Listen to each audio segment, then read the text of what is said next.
Et donc, on va accueillir aussi, pour aller un peu plus loin, parce qu'on a l'occasion, on peut dire, d'ausculter un peu le projet du Vortex, du point de vue aussi de la commande et du point de vue de la réalisation, de la mise en œuvre. Donc, Gérard Greteg, responsable du service construction durable à Retraite Populaire, et Fabien Fréchin, directeur technique chez Lozinger Marazzi. Et j'invite aussi donc Laure et Olavi. Voilà, très bien. Voilà, c'est une grande tablée, mais vous allez aussi pouvoir éventuellement reposer des questions. Donc moi, je vais faire un tour de questions, et puis après, ça sera à vous de revenir un peu sur les projets. Non, moi j'aurais une question pour commencer, parce qu'on va peut-être faire parler aussi un peu les intervenants qu'on vient d'accueillir. Une première question à Gérald Greter, donc responsable du service construction durable à Retraite Populaire. C'est-à-dire, on a à voir un projet avec le Vortex qui a été configuré d'abord pour son utilisation, on peut dire, ultime. Donc, on peut dire la fonction de cité universitaire prime presque sur l'utilisation, on peut dire, événementielle. Est-ce que vous pouvez nous en dire un tout petit peu plus sur cette sorte d'équilibre et sur ce partage, on peut dire, entre l'usage final et l'usage événementiel? Comment c'est fait le travail? Bonjour à tous. Alors c'est une question effectivement qui me pose un beau défi pour y répondre. C'est un grand travail d'équipe, le Vortex, qui a été mené par de nombreux intervenants à Retraite Populaire. Moi je l'ai vécu de manière plus périphérique, on va dire. Ce que vous évoquez finalement, ces trois usages qu'a eu le bâtiment, je trouve que ça c'est l'élément le plus marquant dans sa durabilité en fait. Parce qu'il n'est pas parfait en termes d'énergie grise, il n'est peut-être pas parfait sur ces aspects-là, mais en revanche, d'avoir pu répondre à différents besoins sociaux, c'est là où on apporte une composante supplémentaire aux investissements responsables. C'est que là, on parle d'écologie des matériaux, mais là, on a aussi apporté des éléments sociétaux fondamentaux avec le sport, qui est le sujet aujourd'hui, mais avec des aspects de santé publique, comme il a été évoqué dans la présentation précédente. Donc, la deuxième utilisation, elle était finalement opportune. Elle n'a pas été prévue, elle s'est imposée à nous-mêmes. Et puis, comme investisseur responsable, proche de la collectivité, Retraite Populaire souhaite développer ses partenariats avec les autorités publiques pour pouvoir amener ces prestations sur le territoire vaudois. Donc, c'était plutôt opportun. La première était prévue dès le départ, ainsi que la dernière. Merci. Je vais rester toujours dans cette question et puis je vais la poser plutôt donc au sujet de la piscine olympique parisienne. On a vu, moi j'ai en tête toujours la piscine olympique à Athènes 2004. J'espère que je ne vais pas me faire gronder par nos hôtes. La piscine olympique à Rio aussi. Qui sont mal utilisés ou même, il ne faut pas hésiter à le dire, en ruine. Donc comment, par exemple, ces deux échecs qui sont quand même récents, c'est le 3e millénaire, comment ces deux échecs récents, on peut dire, dans la construction d'équipements sportifs olympiques, ont influencé votre façon de planifier et de concevoir cet équipement neuf? Merci pour cette question. En fait, il y a deux inputs, en fait, je pense, sur cette question-là. C'est déjà un parti pris de Paris 2024 sur la candidature qui est d'utiliser un maximum de sites préexistants. Ce que je disais, c'est que nous, on a les compétitions et donc d'avoir des piscines qui ont des tailles différentes. C'est-à-dire qu'aujourd'hui, ce que je disais, c'est que nous, notre centre aquatique, c'est pas le grand centre aquatique course. Le grand centre aquatique course, il était prévu en démontable, à côté de notre piscine. Et puis finalement, ça a été repris, et aujourd'hui, il va être mis dans une aréna parisienne qui existe, qui est construite, et ils vont juste transformer pour ça. Donc il y a déjà politiquement, je dirais, de la part de la maîtrise d'ouvrage, une volonté d'avoir vraiment un usage. Et ensuite, dans la question du concours, on était avec l'exploitant futur du site qui s'engage à maintenir et à utiliser ce site pendant 20 ans. Donc on a un groupement. Et donc, quand on a créé le projet, on a vraiment pensé, je dirais d'abord, l'héritage, ce qu'on appelle l'héritage à Paris sur ces jeux. Et donc d'abord l'usage de tous les jours et comment ça pouvait se transformer en compétition. Puisque on doit pouvoir accueillir des compétitions européennes, donc avec remettre les 5000 places. Donc on a 5000 places en Jeux Olympiques et on doit pouvoir remettre les 5000 places. Donc ça, c'était la grande question. Et je pense que c'est très important de prévoir ces espaces-là avec la flexibilité, puisque aujourd'hui, on a l'exploitant principal qui est les bassins, avec 3 bassins, le bassin olympique, un bassin d'apprentissage spécifique et un bassin aqualudique, et tous les autres espaces qui étaient demandés soit pour la tribune, soit pour des espaces de réception JO, sont utilisés pour d'autres exploitations, escalade, basket, paddle, l'espace extérieur, le parvis extérieur accueille des terrains de foot à 5, mais peut aussi accueillir une piscine d'entraînement éphémère. Donc en fait, on a vraiment travaillé ça. C'était une demande, mais je pense que notre groupement l'a poussé à fond et avec Cécilia Gross de Venn ONCS qui a conçu le projet avec moi, on a vraiment... C'était ce qui nous animait et je pense que c'est comme ça que les projets doivent être pensés aujourd'hui. Mais donc, est-ce qu'on pourrait dire que la complexité programmatique est un gage de réemploi, est une sorte d'assurance que ça va pouvoir être réemployé, qu'il y aura plusieurs issues ou plusieurs utilisations possibles ? Je pense que oui. Enfin, je pense que la commande doit exister à un moment parce qu'elle crée des contraintes et évidemment, on ne conçoit pas les mêmes projets, les poteaux ne sont pas mis aux mêmes endroits, les portées sont peut-être plus grandes, donc il y a aussi un coût de cette réversibilité. Il y a une complexité. Donc il faut que les maîtres d'ouvrage soient partie prenante de cette volonté. Nous, on apporte nos réponses architecturales et nos envies. Je pense que tous les architectes portent vraiment très fort ces questions-là, mais il faut qu'à un moment les gens qui construisent l'acceptent. Voilà, je ne sais pas si j'ai répondu à Vous la avez question. répondu. Moi, je voudrais rester dans la question de la complexité. Je vais poser une question à Local Architecture, Laurent Saurer, parce que c'est un projet que j'ai trouvé très, très fin dans sa façon d'articuler le macro et le détail, dans sa façon de penser aussi le bâtiment comme un élément du paysage, mais pas seulement dans la forme, on peut dire ornementale, mais vraiment dans sa façon de fonctionner.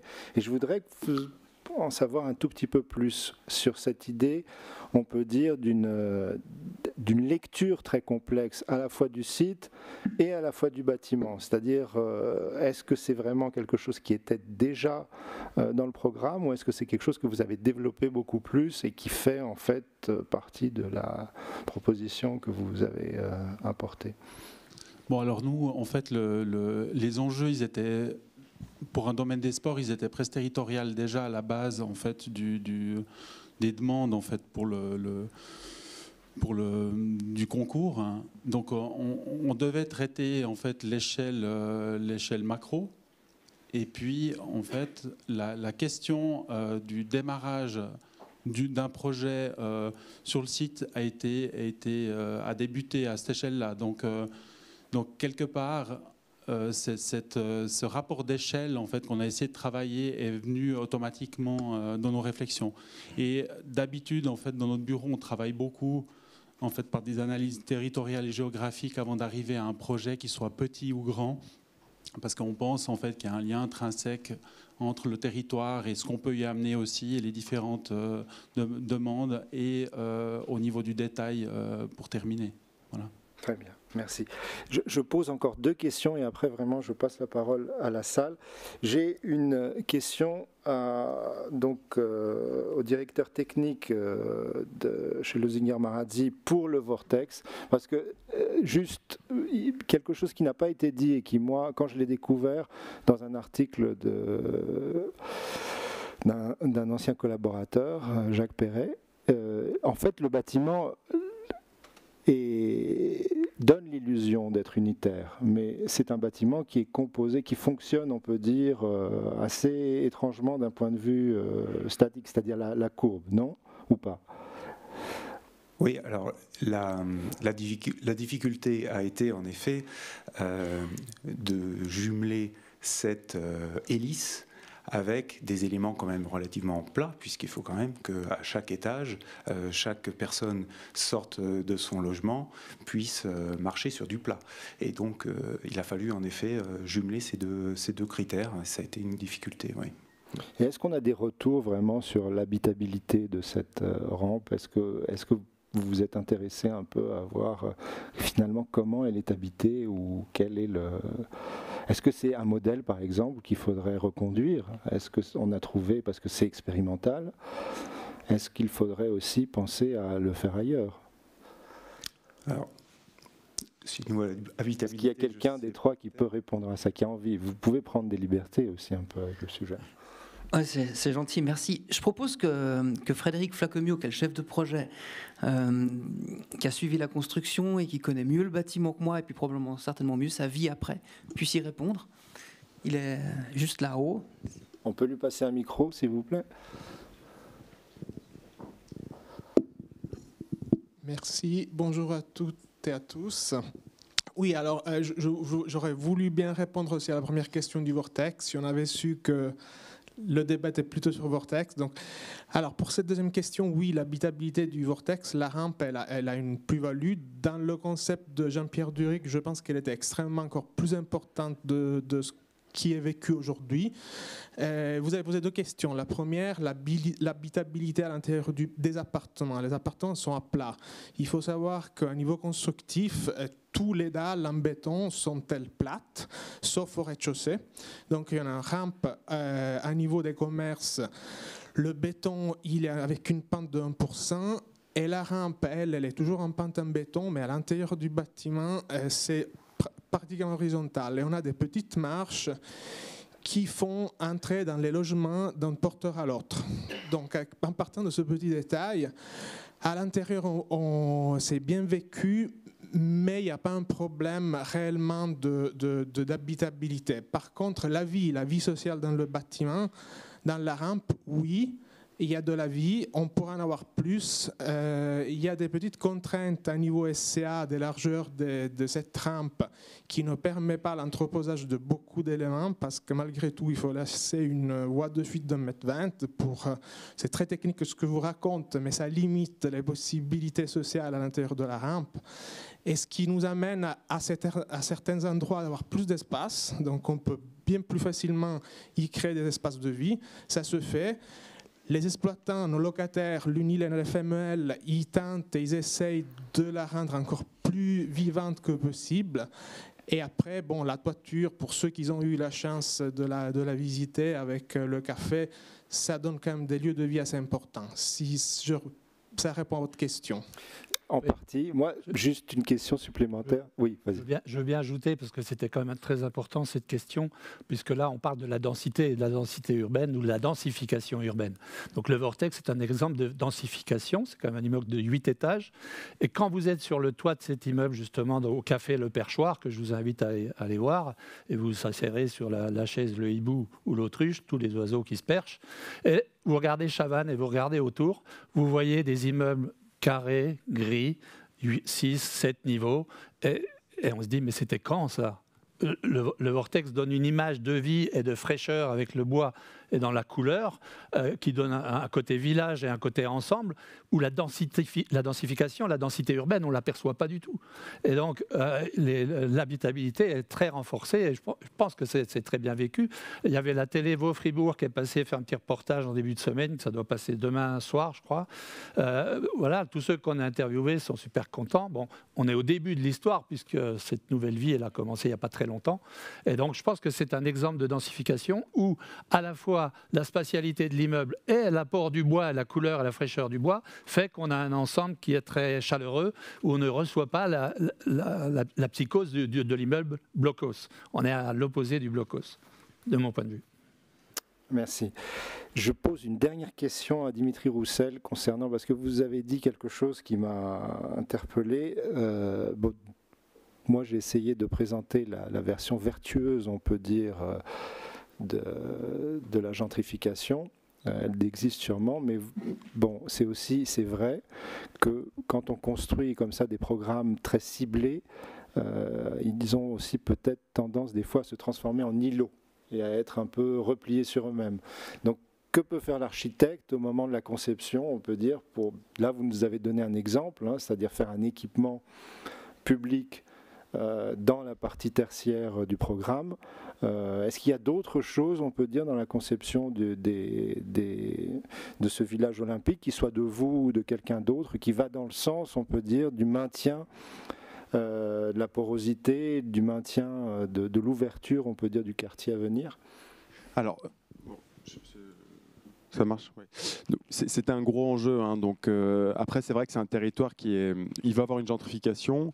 Après c'est un territoire qui va bénéficier aussi du développement et de l'apport financier que génère le village olympique. Donc je sais que moi j'ai fait un peu un contrepoint aussi mais je pense que donc moi ma stratégie c'était amener d'un équipement sportif, et après je pense que là où il faut être très vigilant, c'est le côté résidentialisation. C'est que parfois les copropriétés, après une fois qu'elles se ferment, ils mettent des grilles. Donc là, il y a un gros travail avec l'espace public qui a été fait avec Dominique Perrault, qui a été repris aujourd'hui et nous, c'est l'agence Georges, sur comment on crée des pieds d'immeubles qui évite en tout cas, ou par l'architecture, recrée un sentiment d'intériorité et ne poussera pas les futurs habitants à venir clôturer, parce qu'après on ne contrôle plus, ils sont chez eux. Donc ça c'est vraiment un enjeu, et je pense que aussi bien de l'aménageur que nous des équipes, que avec les architectes, c'est une question qui a été vraiment une obsession. Donc il est pensé aussi pour éviter ce phénomène. Et ensuite c'est la qualité des commerces, quoi, les rez-de-chaussée, l'espace public. Donc ça nous dépasse un peu. Après nous on doit amener des solutions spatiales, flexibles, parce qu'un commerce il va peut-être pas marcher, il faut un autre. Donc il ne faut pas que l'architecture vienne contraindre l'usage. Et donc nous, l'enjeu, il est simple, c'est de mettre des espaces qui soient très poreux entre l'espace public et l'architecture, et qui permettent aux futurs occupants de faire vivre ce quartier, de le faire bien vivre, de créer du lien et d'éviter un phénomène de repli qui, on sait, est un risque sur ces territoires où on arrive avec une grande nouvelle masse de personnes, avec un niveau social différent des gens qui habitent autour. Et donc c'est un peu le danger de la Seine-Saint-Denis, c'est-à-dire tout le tertiaire, parce qu'il y a beaucoup de tertiaire, mais finalement qui fonctionne en vase clos et qui n'est... Le tertiaire, c'est un échec total, parce qu'on a mis quelques immeubles, ils ont des gardes, quand ils sortent du bureau, ils se regroupent, ils vont RER en traversant, c'est un sketch quand même. Exactement. Et c'est l'impression de traverser la frontière israélo-palestinienne, c'est vraiment... Non, c'est ça, c'est mais du coup, l'échelle aussi fait que quand même, on est moins sur un petit îlot comme ça, on est au bord de la Seine, il y a tous les aménagements, il y a l'argent de l'espace public, voilà, parce que ces immeubles tertiaires, c'est un investissement privé, et puis il n'y a pas l'aménagement de l'espace public autour qui accompagne, donc ça crée ces tensions. Là quand même, grâce au village olympique, il y a évidemment les bâtiments et les architectures, mais tout le reste, la station Playel qui arrive, donc là on va connecter, on sera à 5 minutes d'une station du Grand Paris, il y a beaucoup d'argent à Paris aujourd'hui qui investit sur ce grand réseau de transport. Donc voilà, là c'est une espèce de mise en route globale qui va, on l'espère, on est sûr de rien, permettre en tout cas de bien faire vivre ce quartier sur le moment héritage, et c'est un vrai enjeu. Donc moi ça me préoccupe beaucoup, c'est pour ça que j'ai voulu en plus rajouter un petit côté sport, cool, pour amener du beurre dans les épinards. Dans tous les cas, Paris a beaucoup de... Je pense qu'il faut rester très vigilant sur ces questions de quelle ville on construit, pour qui on la construit et comment, parce qu'aujourd'hui le Grand Paris Express c'est quand même 70 arrêts de métro nouveaux, hein, et ça veut dire que c'est 70 opérations immobilières qui peuvent aussi être des opérations spéculatives et tout ça. Donc je pense qu'il faut être très attentif à ce qui est fait à Paris, et c'est bien d'être... Je suis complètement d'accord. C'est 1 million de mètres carrés créés, et bon, on est quand même assez critique aujourd'hui quand même. Quoi, ça va créer des inégalités territoriales, ça va les redéplacer, mais bon, voilà, c'est un vrai enjeu. Ouais. Non, juste pour donner une échelle de grandeur, je lisais aujourd'hui un article qui essaie de chiffrer un peu la quantité de foncier fantôme qui a été créé en Espagne dans la crise 2008-2011. Et moi aussi, comme tout le monde, je savais qu'il y avait eu des villes fantômes en Espagne et en Irlande, et je savais que c'était un peu terrible. Je viens d'apprendre quel est le chiffre. C'est la surface du canton de Vaud, c'est-à-dire en territoire urbanisé, ville fantôme, 3000 mètres carrés. Donc voilà. Donc le risque existe et il est grand. Donc je pense qu'il faut faire très attention. Voilà. Donc on va peut-être prendre des questions et vous donner l'occasion aussi de poser des questions aux invités. Il y a des micros qui circulent. Marc Frochot. Merci beaucoup. Bonjour tout le monde, merci beaucoup pour les présentations. Moi, j'ai posé une question qui est une répercussion d'une question que j'ai posée à Didier Voirchaud qui s'occupe de la coopérative bois ici au canton de Vaud, et on parlait de la possibilité de coupe du canton, puisque avec les projets prévus sur les 5-10 prochaines années dans le canton de Vaud, on va atteindre, il disait 100 000 mètres cubes sur 10 ans de bois, et il disait on n'est pas loin d'atteindre la possibilité de coupe, soit le bois qu'on peut récolter en une année, en garantissant une exploitation durable des forêts. Alors, je me demande si, en France, je pense qu'il y a peut-être le même problème qui va se poser avec une politique très intense pour le bois, tout d'un coup, très vite. Est-ce qu'avec des volumes pareils, on n'atteint pas un seuil critique qui garantit ou pas la bonne santé des forêts, et comment est-ce qu'on y répond? Tout ça pour ancrer dans le débat que Christophe a soulevé sur la question de à quel point est-ce qu'on peut avoir une politique du bois, de construction bois qui est vraiment la plus locale possible. Est-ce que c'est différent entre la Suisse et la France? Est-ce qu'il y a des enjeux différents? Je vois déjà qu'on veut répondre, donc on a compris la question. Côté suisse d'abord, je ne sais pas si... Oui, pour le côté suisse, il y a toujours cette question, effectivement, est-ce qu'on aura assez de bois? Alors dans la filière bois, on n'a pas beaucoup de certitudes, mais on en a quand même une, le bois, il continue de pousser. Donc ça, c'est une première donnée. Aujourd'hui, en Suisse, sur le massif globalisé, on exploite à peine 50% de l'accroissement annuel. Et la Suisse a la forêt qui est la plus dense en Europe en termes de mètres cubes par hectare. Elle est à 400 mètres cubes par hectare de bois qui attend autre chose, par rapport à une moyenne de 120 mètres cubes par hectare en Europe. Et même les 120 en Europe, ils sont presque encore un petit peu denses. Donc vous voyez qu'en Suisse, on a un retard d'exploitation, et si j'exploite 10% de ces 400 millions ces 400 mètres cubes à l'hectare, je vais arriver à une très grande quantité. Donc aujourd'hui, on peut, et on avance sur la construction bois, on a la ressource. Et je disais hier que les choses vont encore s'accélérer, parce que non seulement on a la ressource et on n'a pas exploité assez, mais maintenant avec le réchauffement climatique, hier j'ai dit, je redis, le bois est la solution pour freiner le réchauffement climatique, mais la forêt et le bois est la victime du réchauffement climatique. Ça veut dire quoi? Ça veut dire qu'aujourd'hui on a tout un tas de massifs fragilisés qui vont dépérir, et on a deux choix. Soit on les regarde dépérir, le bois va être recyclé et ça va repousser avec autre chose, soit on les prend et on fait quelque chose. Donc on va avoir un surcoût de matière accidentelle dû au réchauffement climatique qui fait que nos métiers et nos jobs doivent discuter avec la politique et la stratégie forestière pour utiliser cette ressource excédentaire où on n'aura pas le choix. C'est je le prends aujourd'hui ou il disparaît. Aujourd'hui il est gratuit, demain il n'est plus là. Et ça une nouvelle donne de la forêt. Donc la question ressources, on vient toujours dessus, mais en fait elle est très très facilement maîtrisable, et le jour où on verra que ça manque un petit peu, il faudra avoir anticipé pour avoir planté. Aujourd'hui, on sait planter pour avoir du bois dans 30 ans. Donc, vous voyez, ça, les échelles vont rapidement.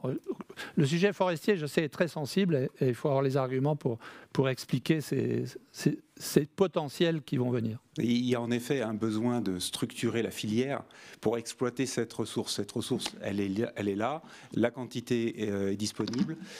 Par contre, on a parfois du mal à trouver le bois disponible manufacturé de façon locale. Alors, cette filière doit être en effet structurée, se préparer pour ce que vous avez dit tout à l'heure, l'augmentation de l'utilisation du matériau bois. Si je prends l'exemple de Losinger Marazzi, qui s'est fixé comme objectif de 30% de ses projets en bois d'ici 2030, on n'est pas les seuls. Les autres entreprises, les maîtres d'œuvre, les maîtres d'ouvrage, les clients vont se structurer aussi de cette façon-là, vont décider aussi d'augmenter la part du bois. Et donc il faut que derrière, le matériau, la matière première soit exploitée et que la filière puisse fournir. Voilà. Tout comme la matière grise. Puisque finalement, il faut aussi des ingénieurs, des gens compétents dans la construction bois. Ça va être un frein, à mon avis, comme c'est déjà aujourd'hui un frein, les ingénieurs en technique du bâtiment. Quand on veut rénover à large échelle, il faut des compétences, puis elles manquent cruellement aujourd'hui. Elles manqueront aussi pour la filière bois, à mon avis. Et puis les sites de production aussi, il n'y a pas 100 entreprises en Suisse qui font de la construction à grande échelle avec le bois. Sans compter, juste pour le cas de la Suisse, que la filière, on peut dire, la scierie de montagne, on peut dire, est quelque chose qui a plutôt décliné, qui était très prospère au XIXe siècle, et qui aujourd'hui, voilà, avec la modernité, le XXe siècle a plutôt été perdu, et qu'on pourrait tout simplement s'imaginer ressusciter des petites entreprises locales qui fonctionnent en montagne. Donc tout reste à faire, hein. Pour la France, la filière bois, elle est déjà pas super maintenant. Donc effectivement, avec la demande en plus, donc il y a une question d'organisation. Après, moi, je pense que quand on dit local, il faut faire attention parce que quand vous construisez à Lille, local, c'est presque plus l'Allemagne ou la Hollande que les Vosges, on va dire. Donc, je pense que la question de la géographie là-dessus peut peut-être aussi être vue différemment. Et ensuite, bon, moi je ne suis pas une spécialiste de la filière bois, en tout cas de la production, donc je ne vais pas répondre de cette façon-là, mais je pense que nous, en tant qu'architectes, il y a aussi quelque chose qu'il faut qu'on pense dès aujourd'hui, c'est qu'est-ce qu'on va faire des bâtiments qu'on construit aujourd'hui en bois. Parce que moi je fais beaucoup de restructuration de bâtiments parisiens, enfin en tout cas français. Et on voit bien qu'il y a des bâtiments qui ont été bien conçus, qui peuvent être restructurés. Et on peut se dire qu'avec le bois, on pourrait même les démonter et faire quelque chose de... Donc, au-delà de la question de la ressource, c'est un moment comment on réutilise la ressource qui a déjà été utilisée. Ce qui est compliqué avec le béton, quand il n'est pas préfabriqué et tout ça, mais avec le bois qui peut peut-être être imaginé dès aujourd'hui. Donc moi je pense que ça c'est un vrai projet, en tout cas pour nous, architectes, ingénieurs, de penser déjà comment on va réutiliser tout ça. Je trouvais la question d'utiliser le trou des fenêtres pour faire les balcons, par exemple. C'est des intelligences comme ça, et c'est vrai que il faut que on mette plus d'intelligence et voilà. En France, le problème c'est de la payer, mais après on en parlera. Et pour compléter ce que tu dis, la France aujourd'hui c'est à peine un bâtiment sur 20 qui utilise de la structure bois, et ils l'utilisent, parce que c'est jamais full bois, il y a toujours, c'est à peu près 50% du gros œuvre maximum. Donc je veux dire, on est encore loin de pouvoir dire que le marché bois, alors on monte des marchés bois, il y a les JO, on communique beaucoup dessus, mais voilà, la France c'est un pays du béton, donc il y a encore beaucoup d'idées reçues à faire tomber. Donc je pense qu'on a besoin de ces projets un peu qui font appel. Nous, je pense qu'on a une filière moins organisée que la vôtre. Après, on a peut-être une ressource plus grande, je ne me rends pas compte en mètre cube, mais Mais par contre, elle s'organise. On voit Mathis là, qui arrive à répondre. Mais voilà, moi je sais que c'est 40 000 m3 de bois, Arboretum. Donc j'imagine que tous les projets LGO, c'est énormément. Mais ce que disent la filière, il y avait le congrès bois à Paris, c'est qu'ils ont besoin aussi de l'appel pour investir, trouver les investisseurs, les convaincre d'investir dans l'industrialisation pour répondre à un peu à une plus grande échelle. Parce que si on ne fait pas en bois, on fait en béton. Donc après, le bilan, voilà. Mais justement, à mon avis, c'est la Suisse qui est le pays du béton avant la France. Moi, j'aurais une seconde question plus technique, mais je ne veux pas monopoliser. Encore, pose la question technique et il y a une deuxième question, au fond, juste après. Oui, c'est parce que si on part sur du préfa, est-ce qu'on aurait meilleur temps aujourd'hui de développer des produits ou des solutions hybrides qui allient les performances du béton et du bois, je ne sais pas, pour des questions phoniques, acoustiques, etc. Est-ce qu'on devrait pousser vers le tout bois pour répondre à tout? Là, je regarde M. Sando parce que, évidemment, vous avez développé des produits dans ce sens-là, ou aller justement chercher à réunir les filières vers des produits où on essaye vraiment de capter ce qu'il y a de mieux dans chacun des matériaux et pousser dans ce sens-là. Est-ce que ce ne serait pas ça plutôt la voie à prendre? Et ça a été utilisé ce matin, ça a été dit ce matin, c'est utiliser le bon matériau au bon endroit en utilisant ses bonnes caractéristiques et en effet de pouvoir conjuguer toutes les bonnes caractéristiques de tous ces matériaux pour limiter l'impact carbone au global. Oui. J'ai une anecdote là-dessus pour rejoindre ça. On gagne un concours qui était concours innovation pour 62 logements à Chanteloup-en-Brie, donc banlieue Est, Marne-la-Vallée. Et c'était le début de la vague verte que je n'avais pas encore vue arriver. Et on soutient l'oral, et moi je parle à l'oral d'une solution tout bois. Je propose la solution tout bois. Bon, on gagne, on commence à faire les études. Bien évidemment, les refends entre logements et les compartiments cage d'escalier, on les fait en béton parce qu'on ne sait pas faire mieux et on a l'acoustique et c'est ce qu'il faut au bon endroit. Eh bien, Marne-la-Vallée, les Pas-Marne, m'a dit, vous avez dit tout bois, vous faites tout bois, on ne veut plus du béton, c'est passé. Et voilà, ça vous montre les décalages qu'il y a et les réactions. Mais bien évidemment, c'est pour ça qu'on entreprend aussi, c'est pour optimiser ces matériaux et les mettre à la bonne place. Métal dans tes charpentes aussi, on a vu. Accessoirement, on l'a montré qu'il y en a de temps en temps.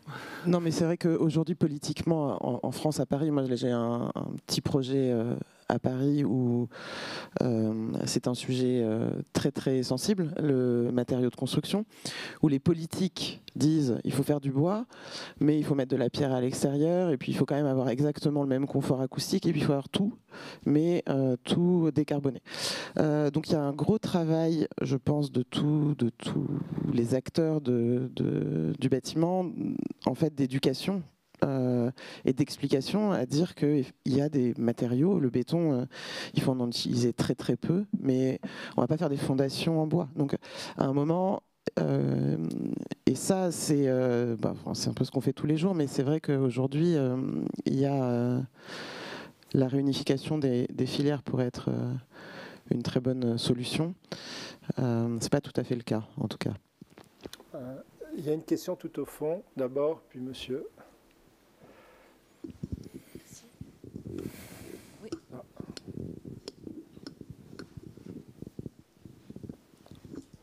J'ai juste une petite remarque par rapport à ce qui a été dit par rapport au volume de bois.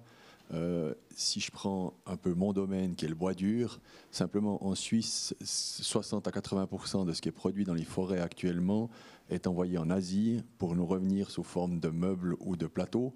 Donc déjà rien qu'en bois dur, il y a un sacré potentiel à utiliser, vu que le hêtre, simplement pour prendre le hêtre, c'est quand même 18% de nos forêts. Donc le potentiel pour le bois, je pense qu'effectivement, comme l'a dit M. Sando, pour les 30 prochaines années, il n'y aura pas de souci.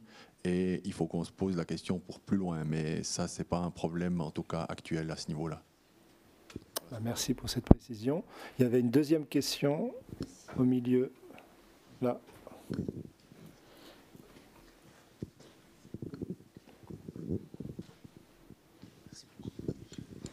Oui, une question qui traite un peu des fondamentaux, parce qu'on parle beaucoup du bois au niveau des structures. Merci d'ailleurs pour ces magnifiques exemples de réalisations qui sont en cours, qui viennent d'être réalisées. C'est la perception du bois de la part des usagers, de la part des utilisateurs. de la part du public, parce qu'on grisaille du bois à l'extérieur ou on pré-grisaille du bois à l'extérieur pour différentes raisons, mais aussi parce que la perception du bois, quand il commence à vieillir, que ce soit un bardage ou un lambris, eh ben, gentiment ça devient noir. Après, ça peut pourrir dans certaines situations. Donc voilà, pour les projets qui sont actuels, j'ai pas trop de soucis, mais dans 10 ans, dans 15 ans, qu'est-ce qui va se passer avec vos projets? Qu'est-ce qu'ils vont devenir? Des structures porteuses apparentes à l'extérieur, il y a un phénomène d'entretien qui doit être mis en place. Enfin, il me semble qu'il y a des questions peut-être de fond. L'utilisateur, on parlait d'éducation aussi, comme vous l'avez évoqué. On sait que le bois, quand il devient noir, on nous dit mais il est fichu. Donc il y a certainement un gros travail à faire, je pense, au niveau du public. On a commencé à le faire depuis un moment, mais ce n'est pas encore tout à fait ça. Hein.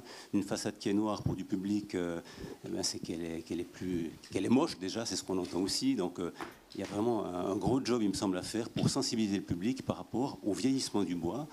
Et j'aimerais savoir quel est votre avis par rapport à cet aspect, parce qu'en final, si un bâtiment est moche, parce que tout le monde dit qu'il est moche, alors qu'en fait il est juste en train de vieillir et c'est normal, c'est pas tout à fait la même chose, mais au niveau des clichés et des idées reçues, ça peut faire très mal pour une construction en bois. Alors moi je fais beaucoup d'immeubles urbains, donc en plus dans des contextes. Donc moi j'utilise très peu le bois en vêture. En termes de poids carbone, ça représente peu de choses. C'est pour ça que je présentais la tuile. Donc je suis tout à fait d'accord avec nous, parce que nous il y a plein d'élus qui connaissent rien, donc ils mélangent construction bois et vêture bois. On a des bâtiments très polluants en béton qui ont un bardage bois et ils pensent que c'est en bois. Donc il y a un quiproquo là. On fait beaucoup de pédagogie là, en disant l'enjeu c'est sur la structure. Après il y a des contextes où on est dans de la nature, où je trouve que quand il est protégé, ça fait totalement sens. L'équipement sportif, voilà. Moi dans des milieux urbains je n'utilise pas le bois, voilà. Et donc ça c'est un premier enjeu. Après sur les utilisateurs, je crois qu'en tertiaire le bois apparent structurel, c'est il y a un avis général qui est très positif. C'est en logement où je me rends compte qu'il y a le mythe des 3 petits cochons fait très mal. Surtout en France, là, on investit dans la pierre. Il y a vraiment cette culture. J'imagine en Suisse aussi un peu. Donc finalement, on le montre pas tout le temps parce que les gens c'est pas forcément un argument commercial. Donc aujourd'hui, avec la société civile qui prend en compte l'écologie, ils entendent un peu ça, mais ils ont encore un peu peur que ça peut tomber à tout moment. Donc il y a beaucoup de pédagogie qu'on fait auprès des habitants. Voilà, dans le bureau, c'est beaucoup plus simple. Et sur la vêture, j'ai répondu. Oui, sur la vêture, effectivement, c'est une grosse question qu'on se pose à chaque fois et chaque projet est différent. Dans le cadre du centre aquatique, on a ces grands brise-soleil qui sont quand même pratiquement des structures, hein, parce que ils font 5 mètres de long, ils font 80 cm de profondeur. Donc, mais on est dans un cadre d'équipement public avec une maintenance qui est gérée, c'est-à-dire qu'on a travaillé avec le mainteneur dès à présent sur les produits qu'on va mettre, comment il va maintenir pendant 20 ans. Alors peut-être que dans 20 ans, le mainteneur qui va arriver sera pas très bon, et voilà. Mais en tout cas, on sait que dans les 20 prochaines années, ce bâtiment il va être maintenu et il va y avoir une attention particulière à cette question-là. Le bois a vieilli, on a mis plein d'arbres autour, on essaye, parce qu'en plus on est proche d'autoroute, donc il y a vraiment cet enjeu-là, on sait que c'est risqué. Mais dans les réunions publiques qu'on a eues avec les habitants qui sont autour et les habitants de Saint-Denis, ils ont été eux très heureux que le bois s'affiche. Voilà. C'est vrai que c'est un équipement public dans un milieu qui est très particulier.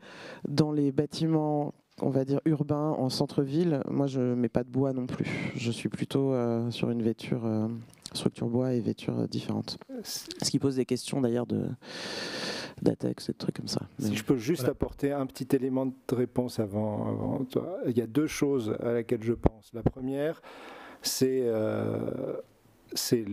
les très vieux chalets. C'est-à-dire, quand on se promène au Pays d'en Haut, vous avez des chalets qui ont 2 siècles, des bois non traités, exposés, qui sont là, qui tiennent et qui vieillissent très bien. Le bois brut peut vieillir, on peut tenir compte du vieillissement du bois et puis en tirer profit.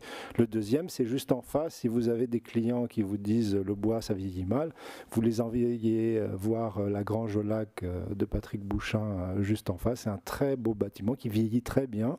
Il a 30 ans, il a noirci, mais on peut dire que son noircissement était déjà prévu dans sa conception. Il faut juste tenir compte de ça, c'est-à-dire il faut tenir compte de l'évolution du bois.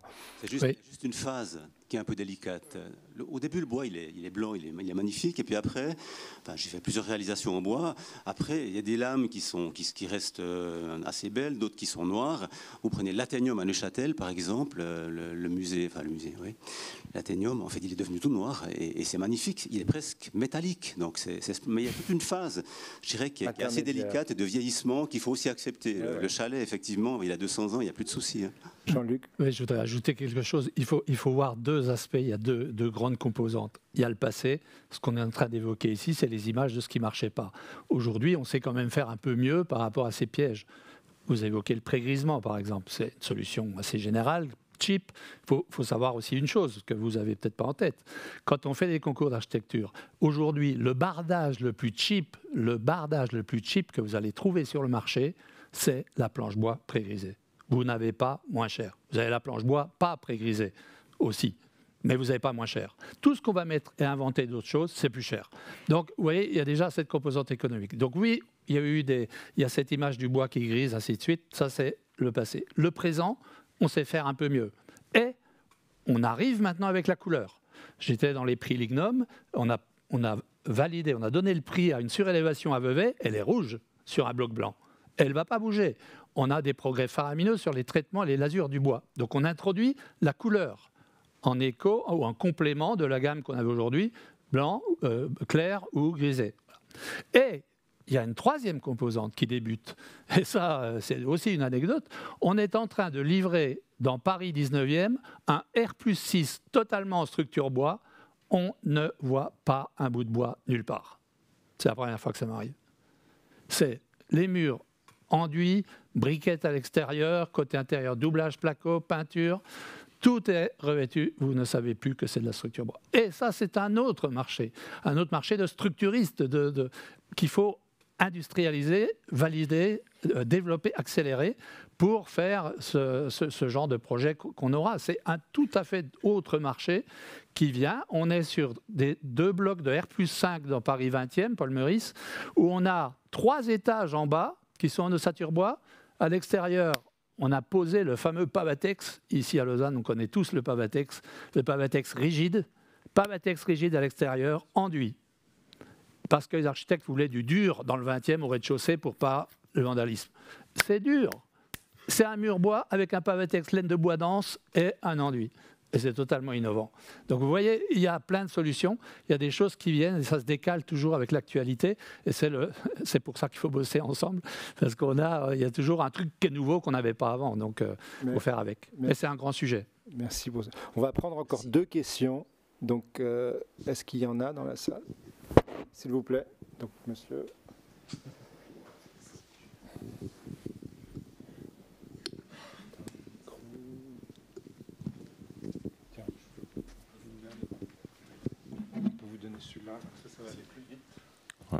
Bonjour. Oui, j'ai une question qui est totalement différente. On se retrouve dans un contexte aussi suite au Covid qui se complexifie au niveau du prix des matériaux, le prix de la matière. Bon, bien sûr qu'il n'y a pas que le bois, mais le bois a pris l'ascenseur énormément.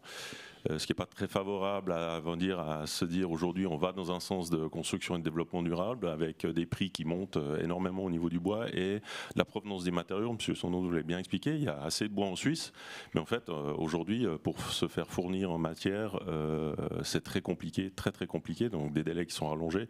Comment vous voyez l'avenir? Est-ce que pour vous c'est un micro-phénomène, vous qui êtes là-dedans? Comment vous répondez à cette question en fait? Oui, vous avez raison, c'est un sujet d'actualité, c'est relativement complexe. Donc oui, le bois a triplé de prix entre janvier et juin.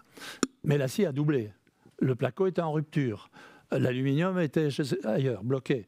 Donc on vit une année 2021 qui est totalement surréaliste. On est encore un peu dans le Covid et on rattrape la crise des matières et les ruptures de chaînes. Donc il s'est passé une conjonction de phénomènes qui fait que c'était vraiment difficile cette année. Mais ça va quand même se réguler. On ne veut pas rester sur des crises obtus.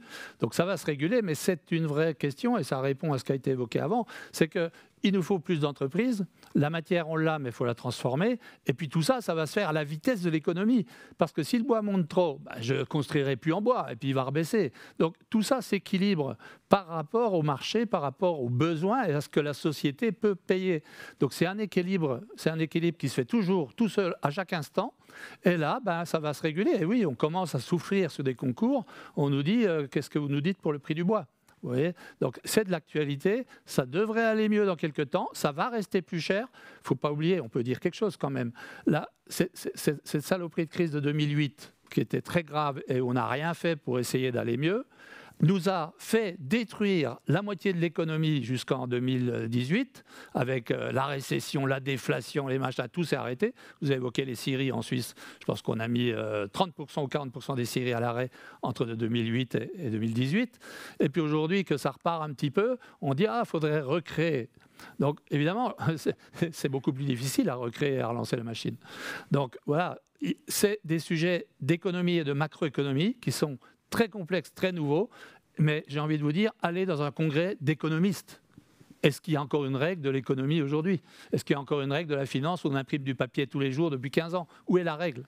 Où est la finalité ? Où est l'avenir ? Personne ne peut vous le dire. Aujourd'hui, on va vous dire, on ne sait pas où on va. Donc, on doit faire avec cette réalité du terrain, et c'est vrai que c'est complexe d'entreprendre aujourd'hui dans ce concept-là. Complexe. Et en complément, moi, en discutant aussi un peu de ce sujet, je pense que le prix de la matière ne va pas rebaisser au niveau d'avant.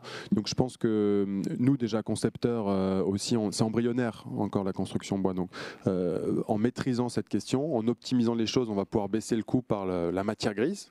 Sans parler de la matière première, et puis aussi un peu en grandissant un peu la filière, en industrialisant aussi, on va écraser les coûts ailleurs. Voilà. Mais je pense que c'était une matière peu chère en fait. Hein. C'était un peu, en tout cas c'est ce qu'on dit en France. Et du coup là, elle est remontée. Peut-être elle va un peu redescendre, mais c'est aussi à nous de mettre en place des process pour baisser le coût d'un bâtiment sans passer par l'achat de la première transformation. Et l'engouement de l'entreprise, des entreprises et de la construction pour la construction de bois va continuer. On voit que c'est pas, on est au début de la lancée. C'est pour du plus long terme.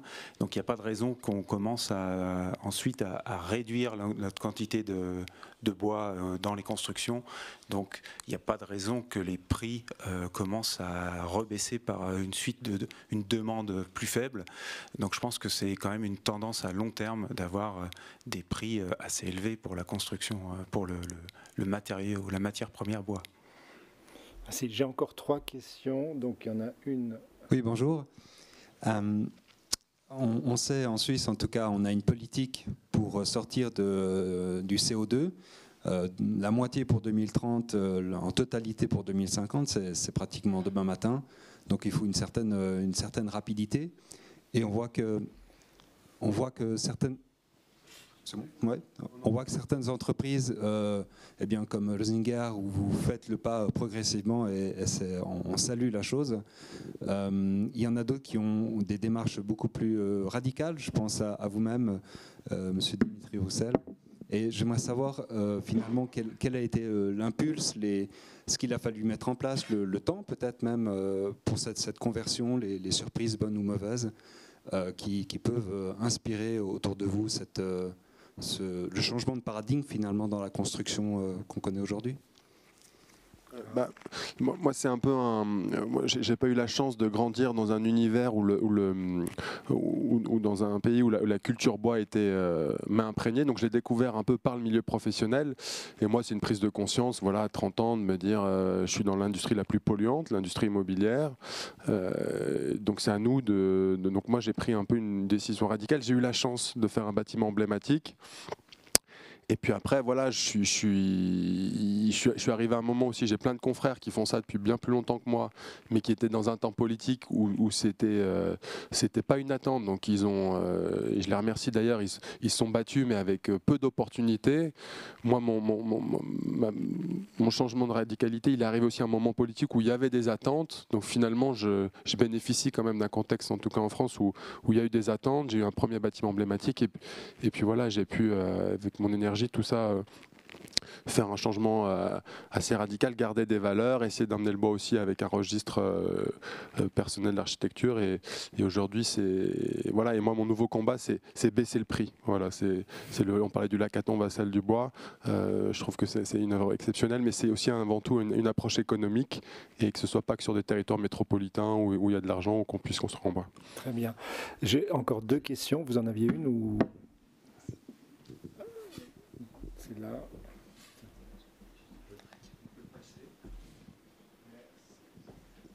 Merci. Moi, je reviens aux habitants et aux utilisateurs. J'ai vu ce matin les projets de M. Koponen qui font rêver, qui sont en complète contradiction avec l'idée de densification, n'est-ce pas? Et puis, j'ai vu le vortex. Sont 2 concepts qui s'opposent radicalement. Donc j'aimerais savoir d'abord ce que M. Koponen pense du vortex, et puis j'aimerais savoir ce que les architectes qui densifient avec le bois pensent des concepts de M. Koponen. Merci pour cette littérature comparée. Alors, qu'est-ce qui relève le défi? C'est l'exercice le plus difficile pour les architectes, la critique. I think that I saw some sketches about this vortex, but it was another project which is circular, and maybe I have not visited the site. Maybe there it is. The solution is okay. Because always it is connected to the context. But concerning this overall situation, as a person, I have been really optimistic during my life, and also until last years, I have been quite optimistic that we can find solution for this climate change. But during last 2 years, when I have discussed with my friends who are researchers, ecologists, and when I have been reading this last statistics, I'm really pessimistic. That because, for example, 2030, it is just around the corner. It's not a long away. Second, when now we have statistics about what really has been done during last 20 years, the result is not big. And I'm thinking that it is naturally this is a political question.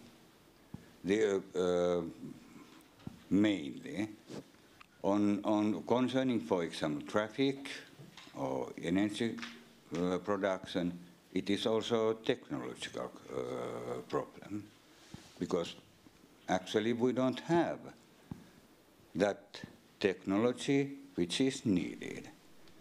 But concerning construction, we have technology where we can reduce the use of concrete, but we are not making it. And concerning the wood, timber or wood material consumption, still it is so small part which is used for construction. And I don't know what is the production of wood in France, but for example, in Finland it is 80 million cubic meters for a year. And for sawmills, they are using only 12 million. It is about 10% or a little bit over. And the rest goes to paper, no?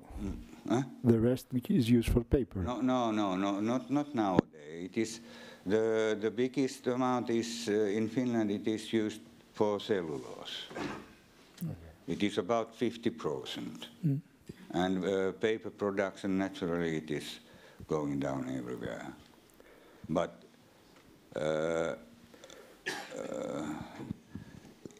naturally it is. No, for example, this concerning forests. It is a complicated system or question because it is a question is of ecosystem, and now we know that there is a lot of problems, and which are connected to the politics of forestation, and which are connected to the climate change, that the temperature is going higher, that we don't know what is the situation with forest after 10 years. Well, I can give you one good news if you want. À partir d'aujourd'hui, je crois, la plupart des réseaux sociaux vont considérer le climato-sceptisme comme une fake news. Donc, c'est une plaisanterie, mais c'est un début. Ça veut dire être climato-sceptique vous serez banni des réseaux sociaux. Donc, personne n'a intérêt à l'être. On va prendre la dernière question qui est rentrée. Voilà. Oui, merci. Oui, concernant, j'ai entendu parler d'économie à propos, peu en chiffres, mais en tout cas sur les principes. Peut-être, je cherchais dernièrement justement quel indice pouvait nous protéger, concepteurs, constructeurs, promoteurs, de l'évolution du prix du bois. Je n'ai pas trouvé.